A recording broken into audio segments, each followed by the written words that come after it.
Hello my dear student, আমরা এর আগে আলোচনা করেছিলাম যে সমস্ত সাজেশনগুলো, তার মধ্যে অন্যতম ছিল ব্যাকরণ। টেক্সটে তো অবশ্যই আলোচনা করেছি, কিন্তু ব্যাকরণ সাজেশনটা, এবং তোমাদের বলেছিলাম যে সমস্ত ব্যাকরণগুলো আমরা সাজেশন হিসাবে দিচ্ছি, যে সমস্ত প্রশ্ন, সেগুলোর উত্তর কিভাবে লিখতে হবে, কি হবে, সেগুলো একটু আলোচনা করব। তো একটু ছোট্ট একটা ভিডিও আমি দিয়েছি। বাকি যে প্রশ্নগুলো রয়েছে সেগুলো আমরা আজকে আলোচনা করব, যে কিভাবে সেগুলোর উত্তর লিখতে হবে। তো চলো ভিডিওটা শুরু করি। অনেকটাই বড় হয়ে যাবে, চেষ্টা করছি কতটা কি করা যায়। তো স্কিপ না করে তোমরা কাছে থাকো, পুরো ভিডিওটা তোমরা দেখতে থাকো। পুরো ভিডিওটা যদি তোমরা দেখতে পারো তাহলেই বুঝতে পারবে যে সমস্ত প্রশ্নের উত্তরগুলো কিন্তু তোমরা জানতে পেরে যাবে। তো আজকে আমরা শুরু করছি। আমরা এর আগে ভিডিওটা করেছিলাম, সেটি আমরা আলোচনা করেছিলাম ওই নির্দেশক কাকে বলে, এতটা পর্যন্ত আলোচনা করেছিলাম। আজকে আমরা তারপরের থেকে আলোচনা করছি। দেখো, প্রথমে রয়েছে এখানে প্রযোজককর্তা কাকে বলে এবং প্রযোজ্যকর্তা কাকে বলে। স্টুডেন্ট, মাই ডিয়ার স্টুডেন্ট, আমি বারবার বলছি যে প্রযোজককর্তা এবং প্রযোজ্যকর্তা এগুলোর মধ্য থেকে পরীক্ষা কিন্তু আসছে। ঠিক আছে, তাহলে প্রযোজককর্তা এবং প্রযোজ্যকর্তা কাকে বলে, তাহলে সেটা তোমাকে অবশ্যই জানতে হবে। এবার আমরা কি করি, সংজ্ঞাগুলো মুখস্থ করে ফেলি, কিন্তু না, আমরা উদাহরণের সাহায্যে সংজ্ঞার দিকে যাব। দেখো, এবং আরেকটা কথা বলি, তোমাদের ব্যাকরণে অনেক কিছু টপিক আমরা আলোচনা করেছি, যেমন কারক, বিভক্তি, অনুসর্গ, বিভিন্ন রকমের কারক, সমাস, এগুলো আলোচনা করা রয়েছে। তোমরা প্লে লিস্টে গিয়ে সেগুলো দেখে নাও, তাহলে তোমাদের কিন্তু উপকারে আসবে। দেখো, আজকে আমরা আলোচনা করব যে প্রযোজককর্তা কাকে বলে এবং প্রযোজ্যকর্তা কাকে বলে। দেখো, আমি যদি তোমাকে বলি মা শিশুকে চাঁদ দেখায়, এই উদাহরণটা আমি বললাম যে মা শিশুকে চাঁদ দেখায়। দেখো, এখানে মা হলো কিন্তু প্রযোজককর্তা,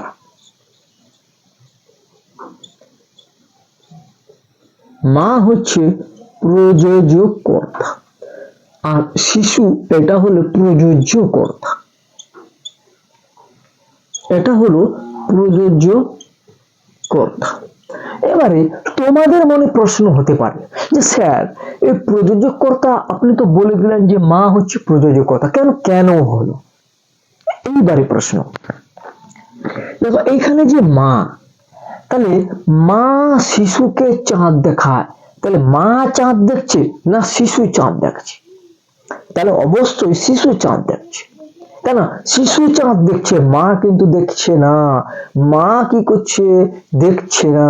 তাহলে দেখো, মা শিশুকে চাঁদ দেখায়, তাহলে এখানে প্রযোজ্যকর্তা হলো মা।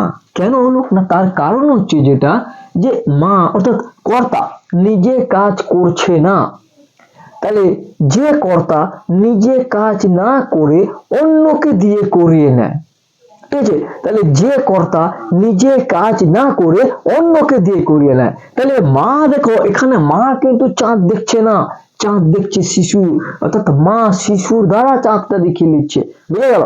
তাহলে মা হচ্ছে এখানে প্রযোজককর্তা। তাহলে প্রযোজককর্তা কাকে বলে না? যে কর্তা নিজে কাজ না করে অন্য কাউকে দিয়ে করিয়ে নেয় তাকে বলবো প্রযোজককর্তা। তাহলে প্রযোজ্যকর্তা কি হবে? তাহলে যে কর্তা অন্যের পরিচালনায় কাজ করে, এখানে মা তার পরিচালনায় কাজ করছে, তাহলে সেটি হবে প্রযোজ্যকর্তা। আশা করি তোমরা বুঝতে পেরেছো। তাহলে প্রযোজ্যকর্তা এবং প্রযোজককর্তা বোঝা গেল। এরপরে আমরা যেটা দেখব সেটা হচ্ছে সমধাতুজ কর্তা কাকে বলে, উদাহরণ দিয়ে বুঝিয়ে দাও। সমধাতুজ কর্তা, তাহলে আমি দেখো এখানে লিখছি যে সমধাতুজ কর্তা।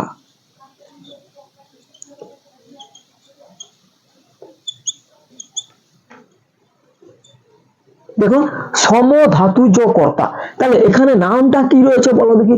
সমধাতুজ মানে কি? সমান, মানে একই ধাতু।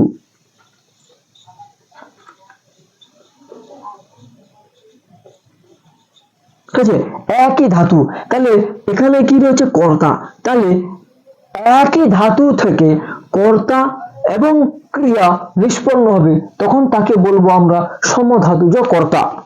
ঠিক আছে, তাহলে বাক্যের ক্রিয়া যে ধাতু থেকে উৎপন্ন হবে, কর্তাও কিন্তু সেই ধাতু থেকে উৎপন্ন হবে, তাহলে সেটাকে বলবো আমি সমধাতুজ কর্তা।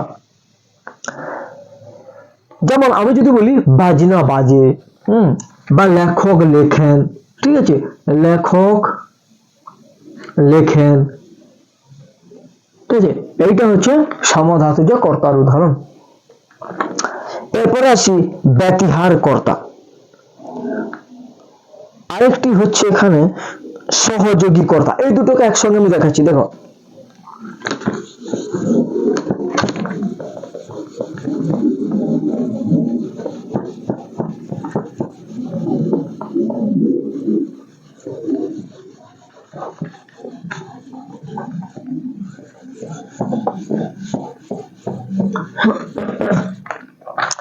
একটা বলেছে ব্যতিহার কর্তা, আর একটা বলেছে সহযোগী কর্তা। তাহলে সহযোগী কর্তা, প্রথমে দেখো সহযোগী কর্তা,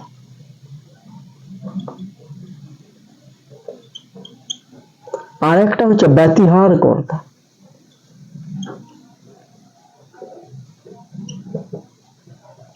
দেখো নামটা রয়েছে সহযোগী কর্তা, মানে কি সহযোগিতা করবে, তাই না, সহযোগী কর্তা মানে সহযোগিতা করবে। তাহলে একটা উদাহরণ দিয়ে দিলে বুঝতে পারবে। বাঘে গরুতে এক ঘাটে জল খায়,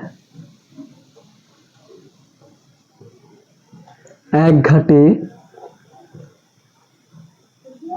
জল খায়। তাহলে দেখো বাঘে গরুতে এক ঘাটে জল খায়, তাহলে বাঘ যেখানে থাকবে তোমরা বলো তো সেখানে কি গরু থাকতে পারে? কিন্তু দেখো যেখানে বাঘ জল খাচ্ছে গরুও সেখানে জল খাচ্ছে, বুঝে গেল? তাহলে দেখো বাঘও জল খাচ্ছে, যেখানে জল খাচ্ছে গরুও কিন্তু সেখানে জল খাচ্ছে। তার মানে কি এখানে বাঘ গরুকে জল খাওয়ার জন্য সহযোগিতা করছে, তাই না? তাহলে এখানে দেখো দুটি কর্তা, কিন্তু তারা একে অপরকে কি করছে, সহযোগিতা করছে, একেই আমি তখন বলবো সহযোগী কর্তা। বুঝতে পারলো? এইটাই হচ্ছে কিন্তু সহযোগী কর্তা। তাহলে কোন বাক্যে দুটি কর্তা, এখানে বাঘ আর হচ্ছে গরু, তাহলে দুটি বাক্যে কোন বাক্যে দুটি কর্তার মধ্যে, ঠিক আছে, কোন বাক্যে দুটি কর্তার মধ্যে সহযোগিতার ভাব যদি দেখতে পাওয়া যায় তখন তাকে বলবো সহযোগী কর্তা। এরপরে আমরা চলে আসবো যে ব্যতিহার কর্তা। তাহলে বাক্যে যে ক্রিয়া দুই বা ততোধিক কর্তা থাকবে, এখানেও দুটি কর্তা রয়েছে, এখানেও দুটি কর্তা থাকবে, এখানেও দুটি কর্তা থাকবে। যেমন আমি যদি বলি যে রাজায় রাজায় যুদ্ধ হয়,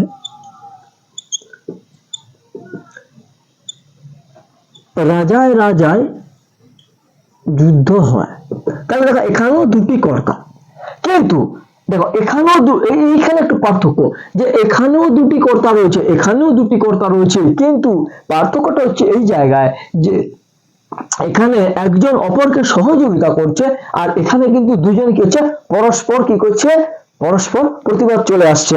অর্থাৎ এখানে পরস্পরের মধ্যে একটা বিরোধিতা, একটা প্রতিযোগিতা, এই জিনিসটা চলে আসছে, ঠিক আছে? তাহলে তাকে বলবো আমি ব্যতিহার কর্তা। অর্থাৎ বাক্যে যে ক্রিয়া দুই বা ততোধিক কর্তা থাকবে, বাক্যে যে ক্রিয়ায় দুই বা ততোধিক কর্তা থাকবে এবং তারা কি করবে, একে অন্যের বিরোধিতা করবে বা পরস্পরের মধ্যে প্রতিযোগিতা করবে, তখন তাকে বলবো ব্যতিহার কর্তা। আরো একটা উদাহরণ দিলে বুঝতে পারবে। ধরো বলা যাবে সাপে বেজিতে লড়াই হয়, সাপে বেজিতে লড়াই হয়, ঠিক আছে? দেখো এখানেও সাপ আর বেজি দুটি কর্তা, এখানে দেখো বাঘ আর গরু দুটি কর্তা, কিন্তু বাঘ কি করছে, গরুকে জল খেতে সহযোগিতা করছে, তার মানে এটা হচ্ছে সহযোগী কর্তা। আর এখানেও দুটি কর্তা, একটা হচ্ছে সাপ আর একটা হচ্ছে বেজি, কিন্তু এই দুজন কিন্তু সহযোগিতা করছে না, তাহলে পরস্পর পরস্পরের বিরুদ্ধে কি করছে, লড়াই করছে, সাপে বেজিতে লড়াই হয়, ঠিক আছে? তাহলে এটি হচ্ছে তোমার ব্যতিহার কর্তা, ঠিক আছে? তাহলে পরস্পর একে অন্যের কিন্তু বিরোধিতা করছে বা পরস্পর প্রতিযোগিতা করছে। এরপরে আসবো আমি নিরপেক্ষ কর্তা কাকে বলে।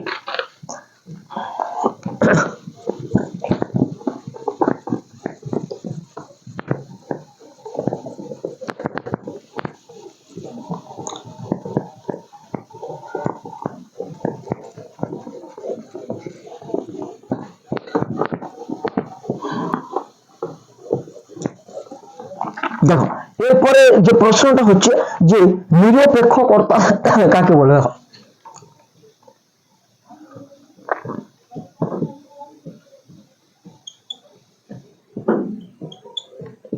নিরপেক্ষ কর্তা, তাহলে নিরপেক্ষ কর্তা কাকে বলে একটা উদাহরণ দিলে বুঝতে পারবে।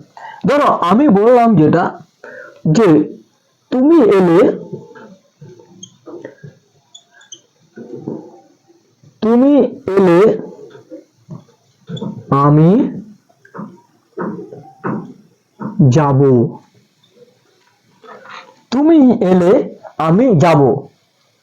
দেখো এখানে আমি একটা বাক্য বললাম যে তুমি এলে আমি যাব, কিন্তু এখানে যদি বলি এটা কি বলো দেখি, এটা হচ্ছে ক্রিয়া, এটা হচ্ছে ক্রিয়া, এলে এটা কাজ করা বোঝাচ্ছে, তাহলে ক্রিয়া। আবার আমি যদি বলি এখানে যাব, এটাও কিন্তু কাজ করা বোঝায়, তাহলে এটাও কিন্তু ক্রিয়া।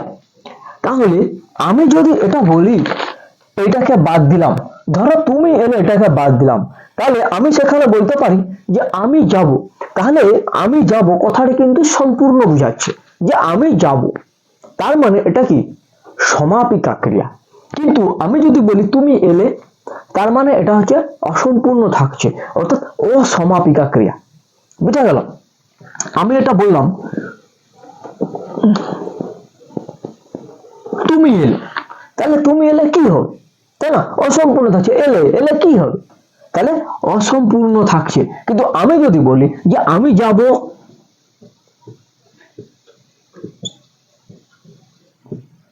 আমি যাব, তাহলে দেখো সম্পূর্ণ আমি যাব, ঠিক আছে, এটা কিন্তু সম্পূর্ণ বুঝাচ্ছে, ঠিক আছে, যাব সম্পূর্ণ, তাহলে এটা হচ্ছে সমাপিকা, তাহলে এটা হচ্ছে সমাপিকা ক্রিয়া।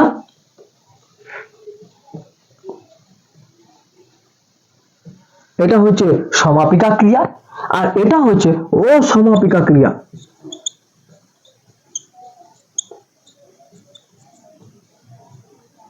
এটা হচ্ছে অসমাপিকা ক্রিয়া। তাহলে এর কর্তাটা কোনটা, না এই যে সমাপিকা ক্রিয়া যাব, তার কর্তা হচ্ছে আমি, এটা হচ্ছে কর্তা। আর এই যে এলে অসমাপিকা ক্রিয়া, এর কর্তা হচ্ছে তুমি। বুঝা গেল? তাহলে নিরপেক্ষ কর্তা আমরা তাকে বলবো, এই যে অসমাপিকা ক্রিয়া রয়েছে, এই অসমাপিকার ক্রিয়ার কর্তা তাকে বলবো নিরপেক্ষ কর্তা। তাহলে একটি বাক্যে যদি দুটি ক্রিয়া থাকে, একটা সমাপিকা ক্রিয়া এবং একটা অসমাপিকা ক্রিয়া, তখন আমি যে অসমাপিকা ক্রিয়া, এই অসমাপিকা ক্রিয়ার কর্তাকেই বলবো আমি নিরপেক্ষ কর্তা। বুঝা গেল এটা? এরপরে দেখো প্রশ্নটা,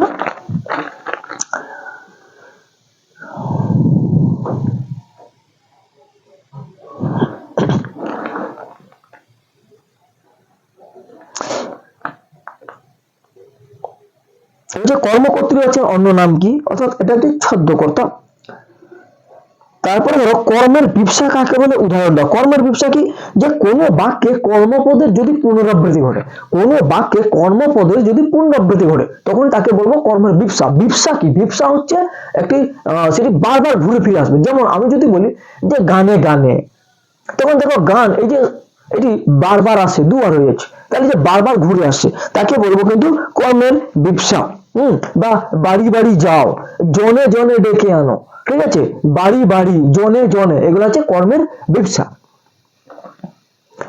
এরপর যেটি রয়েছে অকারক কাকে বলে, কয় প্রকার কি কি তাদের সংজ্ঞা দাও। আমি এইভাবে সাজেশনটা দিয়েছি যে অকারক কাকে বলে পুরো সংজ্ঞাটা, বিভিন্ন ভাবে এটা প্রশ্ন দিতে পারে যে অকারক কাকে বলে, বা দিতে পারে অকারক কয় প্রকার ও কি কি, বা দিতে পারে যে সম্বোধন পদ এবং সম্বোধন পদ ও সম্বন্ধ পদ, এই দুটি পদকে অকারক বলা হয় কেন, এইভাবে প্রশ্নগুলা থাকতে পারে। তাহলে আমরা অকারক কাকে বলবো, তার আগে আমরা একটু জানি যে কারক কাকে বলে। দেখে নাও,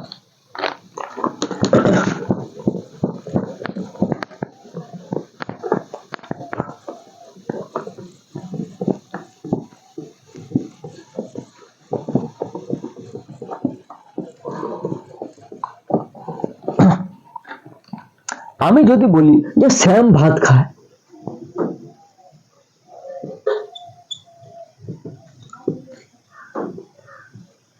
আমি বললাম যে শ্যাম ভাত খায়, তাহলে এই যে শ্যাম, এটা কি? এটা একটা নাম বুঝাচ্ছে, তাই না? শ্যাম একজন ব্যক্তির নাম। তাহলে এই যে শ্যাম ভাত খায়, নাম বুঝেছে, নাম বুঝেছে মানে এটা কি? বিশেষ্য। তাহলে এটা হচ্ছে বিশেষ্য। কোনো কিছু নাম বুঝালে তাকে বলা হয় বিশেষ্য পদ, তাই না? আর কি খায়? ভাত, তো কর্ম। আর এটা হচ্ছে খায়, এটা হচ্ছে ক্রিয়া, ঠিক আছে? এটা হচ্ছে খায় মানে হচ্ছে ক্রিয়া। তাহলে আমি যদি এটাকে বাদ দিই, তাহলে আমি বললাম দেখো যে শ্যাম ভাত, হবে? হবে না। আমি যদি শ্যামের কথা বাদ দিই, আমি যদি বলি ভাত খায়, তাও একটু বুঝাচ্ছে, কিন্তু খায়টা বাদ দিলে দেখা হচ্ছে যে শ্যাম ভাত, বুঝতে পারলো? তাহলে এখানে সম্পর্কটা হারিয়ে যাচ্ছে। অর্থাৎ আমাকে দেখতে হবে, দেখো শ্যাম খায়, আমি ভাতটাকে মুছে দিই, ভাতটাকেও মুছে দিই, দেখো শ্যাম খায়, বুঝাচ্ছে কথাটা যে এটা সম্পূর্ণ শ্যাম খাচ্ছে, তাই না? তাহলে ভাতের কোনো দাম নেই। আবার যদি ভাত আমি রাখি, এই খায়টাকে মুছে দেই, খায়টাকে বাদ দেই, তাহলে দেখো শ্যাম ভাত হলো, হবে না?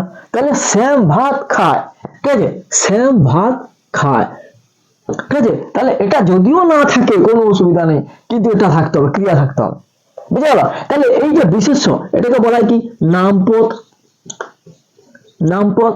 তাহলে এই যে বিশেষ্য বা যে নামপদ, এই নামপদের সঙ্গে যে ক্রিয়ার যে সম্পর্ক, একে বলা হয় কারক, ঠিক আছে? তাহলে একেই বলা হচ্ছে কিন্তু কারক, ঠিক আছে? তাহলে বিশেষ্য বা নামপদের সঙ্গে ক্রিয়ার যে সম্পর্ক, তাকে বলা হচ্ছে কারক, ঠিক আছে? তাহলে অকারক কাকে বলবো? তাহলে আমি অকারক বলবো এদের সঙ্গে যখন সম্পর্ক থাকবে না, তখন তাকে আমরা বলবো অকারক, ঠিক আছে? তাহলে অকারক কয়টি? দুটি, একটি হচ্ছে সম্বোধন পদ আর একটা হচ্ছে সম্বন্ধ পদ, ঠিক আছে? তাহলে এই দুটি পদ এরা প্রত্যক্ষভাবে কিন্তু জড়িত নেই, এদের প্রত্যক্ষভাবে কোনো সম্পর্ক নেই, যদিও পরোক্ষভাবে থাকতে পারে, তাকে আমরা বলবো অকারক।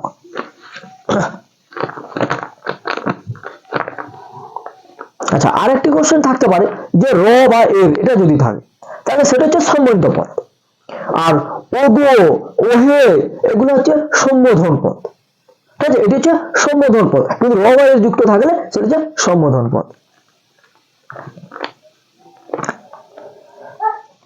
আচ্ছা, পরীক্ষাতে প্রশ্ন থাকতে পারে যে সম্বন্ধ পদ ও সম্বোধন পদের মধ্যে পার্থক্য, এটি বললাম। তাহলে এইটুকু হচ্ছে আজকে আমাদের আলোচনার বিষয়। তা কেমন লাগলো? যদি ভালো লাগে অবশ্যই লাইক করো, বন্ধুদের সঙ্গে শেয়ার করো, আর যারা নতুন এসেছো আমার এই চ্যানেলে, তাদেরকে বলবো তোমরা এই চ্যানেলে গিয়ে ভিডিও দেখছো ভালো, কিন্তু একটু সাবস্ক্রাইব করে কাছে থাকো। তুমি যখন সাবস্ক্রাইব করে দিবে, যখনই আমি ভিডিওগুলো তোমার আমি নোটিফিকেশন, মানে ভিডিওটি যখনই পাবলিশ করব, তোমার কাছে সর্বপ্রথম নোটিফিকেশন চলে যাবে, তুমি সবার থেকে এগিয়ে থাকবে। তাই তোমাদের বলছি সাবস্ক্রাইব করো, আর এরকম ভিডিও পেতে হলে অবশ্যই সাবস্ক্রাইব করে রাখতে হবে, ঠিক আছে? আর বন্ধুদের সঙ্গে অবশ্যই একটা লাইক করো, এবং কি বন্ধুদের সঙ্গে নয় আমার সঙ্গে, ঠিক আছে? তাহলে যদি ভিডিওটি ভালো লাগে অবশ্যই লাইক করো, এবং বন্ধুদের সঙ্গে শেয়ার করতে কখনোই ভুলো না, ঠিক আছে? তো আজকে ভিডিওটি এখানে শেষ করলাম, দেখা হবে অন্য কোনো ভিডিওতে। ততক্ষণ সবাই ভালো থাকো এবং সুস্থ থাকো।